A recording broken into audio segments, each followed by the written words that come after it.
This is Greg Allison with Green Greg's Garden and Worm Farm, coming to you from beside my aquaponics greenhouse to talk to you about goldenrod. Indeed, goldenrod, a rod of gold. It can heal and feed your body. Its industrial applications for the future are far from shoddy. So we're going to talk about this as a medicinal, as a food. We'll talk about industrial applications of this wild weed, as most people consider it. We consider it an invasive weed here in the United States. It blooms usually from July to October, about the same time as ragweed, and gets a bad rap. A lot of people think this is causing allergies because of that, but in fact it cannot cause allergies. Its pollen is too heavy and too sticky. It can't travel far from the plant, so it does not and cannot cause you allergies. As a matter of fact, it has a lot of antihistamine properties in it with its bioflavonoids. So this plant not only cannot cause you allergies, it could be good for treating allergies. So, as you can see here, it's got these long, lance, spear-like leaves. They have tiny little teeth on them, ever so tiny. I'm going to find it better. Look at the teeth here. The leaves, it grows on a stalk. This is a perennial. It comes back. Look close at these little flowers, flowerets. So, you can eat the leaves, you can eat the flowers. It's useful to all kind of animals, bees in particular. I saw a wasp back here eating on one a little bit ago. Oh, there's a honeybee. Look at this. There's another honeybee, see? It's great for honey. Honeybees love goldenrod. So, this is in the aster family, Asteraceae. There's about 100 to 120 species. And so before I go further in this, just let me tell you that on my channel, I tell you a lot about things that you can eat, wild medicinals, wild foods, how you can eat from the weeds and the trees. I show you how to grow your own food, how to make your own garden. You saw that, all those big green plants, that's turmeric, medicinal plant. I'm big time into medicinals. I'll show you how to grow food, medicinals, garlic, turmeric. I tell you a lot of things. We've talked about pokeweed. We've got some better pokeweed somewhere else. And so the proposition of my channel is to help you survive, thrive, and stay out of the hive. And the reason I'm telling you that now is so you'll know you want to see my other videos. To do that, make sure you subscribe to get notifications.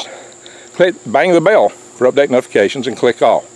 And do check back on my channel frequently to make sure you are actually getting and seeing the videos, because sometimes the algorithms don't like me because I tell you other things you need to know, keep your eyes wide open, head on the swivel, prepping type stories, so that you know what you need to do. And because of that, the algorithms are somewhat less than friendly. So do check back, share my videos widely, because I'm trying to get good word out, and consider supporting my channel. Look, right now, you need to grow your own garden, buy seeds. Check the links below to Tree Leaf Market. You can get heirloom seeds to grow your own garden. I'll tell you a little bit more in a moment.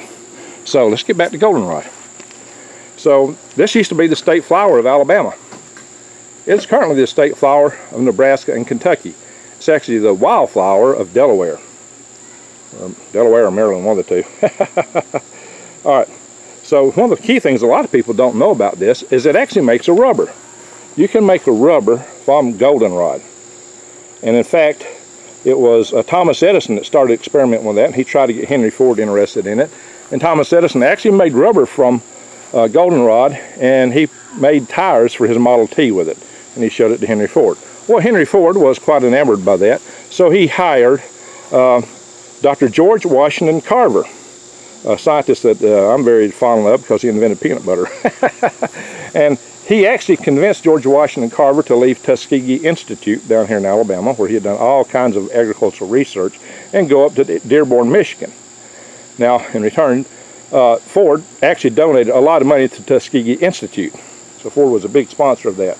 And so what they were doing was trying to experiment with ways to make rubber and other things that would be useful for the Ford Motor Company. And they experimented, of course, with sweet potatoes and things that George Washington Carver has often experimented with. But they found that goldenrod was quite useful. The lab didn't last long, for George Washington Carver went there on 19 July of 42, but he died just a few months later in January of 1943. So his research really wasn't completed. And of course Henry Ford died in 1947. So there are a lot of potential applications that could be made for this, for food, for fiber, for fuel. This has a lot of potential for fuel, for rubber, and other industrial uses. So we may see this one day applied in large-scale agriculture. Maybe we'll go back to and visit it. And that would be a good thing if we could grow rubber right here in the United States and not have to pick so much on the forest where we're getting it from now. It's also used for plastics, rubber, many things like that. But you really want to know what it can do for you. This is great for a kidney tonic. It's said it can bust up kidney stones. It's good for bladder and urinary infections. It moves toxins out of your body. This has a lot of healthful benefits. Not to mention, you can eat the flowers. You can eat the leaves. It's good food for humans and animals. It's not toxic. So it's actually got 7 times more antioxidants than green tea. That's pretty good, right? And it also is used to counter inflammation and fights irritation from bacterial infections. Of course, the kidney stones, right? So it's used for cleaning kidneys and bladders during urinary fast, or bladder fast, whatever. The Native Americans chewed on the leaves. They chewed on these leaves, less the flies, right? Hey, everybody likes these. And they chewed on them for sore throats and toothaches. It's also good for inflamed gums and for your digestive tract overall. It's a diuretic, an anti-inflammatory, an antioxidant, an analgesic, which means a painkiller. I guess that's why they used it for toothaches, right? For sore throats. It's an antibacterial and an antifungal. In fact, this is very useful to fight candida, which is an infection that's really prominent in modern society that a lot of people are having trouble with. It's said to be anti-cancer. Hey, I get that from Wikipedia, no less, right?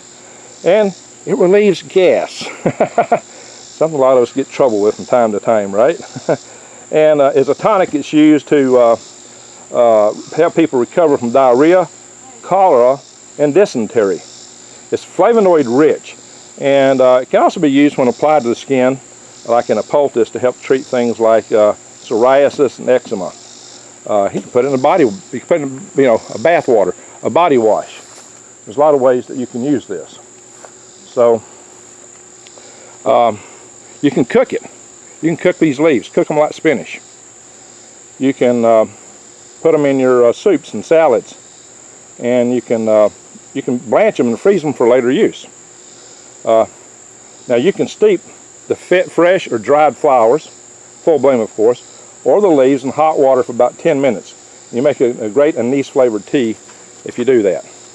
And that tea is useful for all these things. It's an astringent, which means it helps control, if you're bleeding internally or externally. It's good for irritable bowel syndrome and things like that. So, and the blossoms are often used as a seasoning with your food. So, and the roots are also used for sore mouths. And the leaves are known, the flowers are known to help relieve constipation. And again, as an astringent, so it's a diuretic and a tonic. You can distill an oil from this, and it can be used to remove flatulence, vomiting, to stop stomach cramps, and used locally. It's good for headaches. Now you can make a mustard or orange type brown dye from this. You got to make a dye bath by taking about 2 pounds of the flowers and putting about 2 gallons of water, and you got to steep them for a while, maybe an hour. Maybe a low boil would be okay. Then use aluminum potassium sulfate to make a moderate, and you make that separately. And you put 1 ounce of that in a gallon of water. Then you add your cloth or maybe wool. It'll treat up to 1 pound of wool into the moderate for about an hour, and you let it simmer. And then you let it simmer for about a half hour in the dye bath, and then you let it cool. So yeah, you can make dyes out of this. It's very useful. So much stuff you can do with it. And of course, you can make a douche out of it. Yes, for the women's problems with the candida and things like that, you can use it as a douche.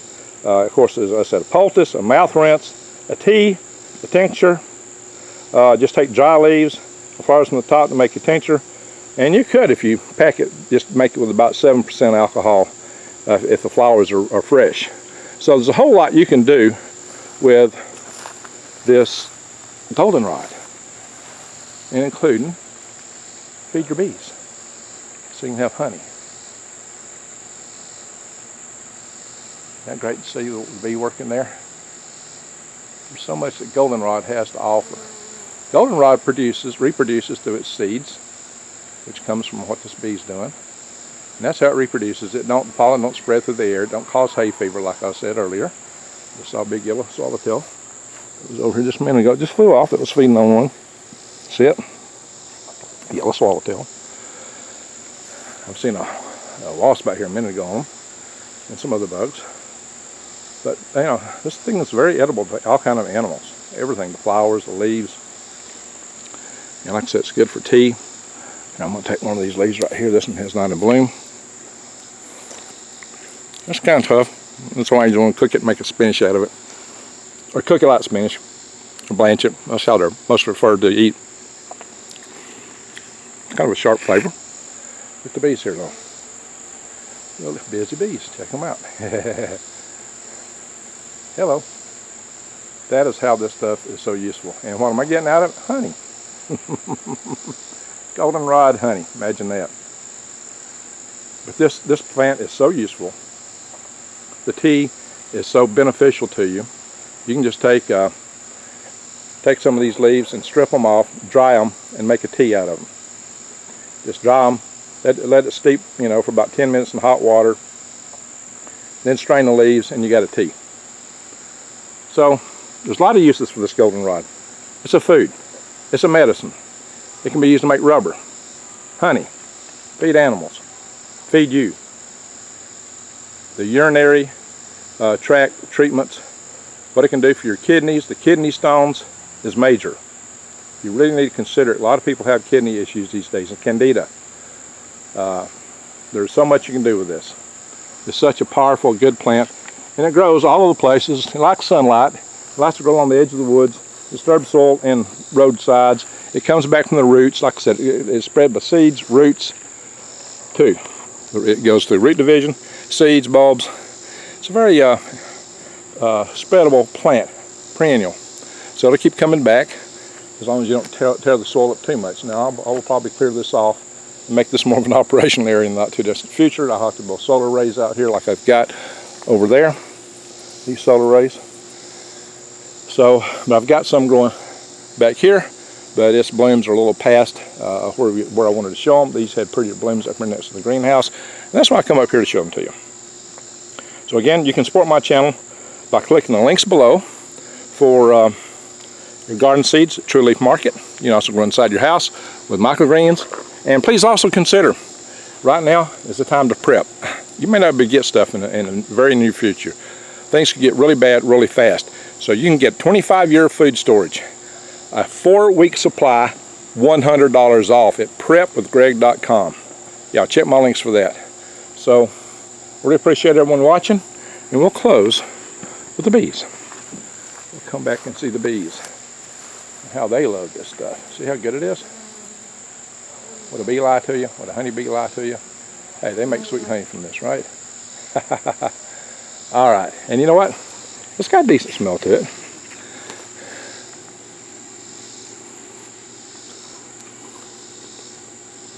I see why the bees like it. Goldenrod, the rod of gold. Well, the story that's just been told. So spread it around. Share this video. That's another way to help my channel. Anyway, thank you for watching.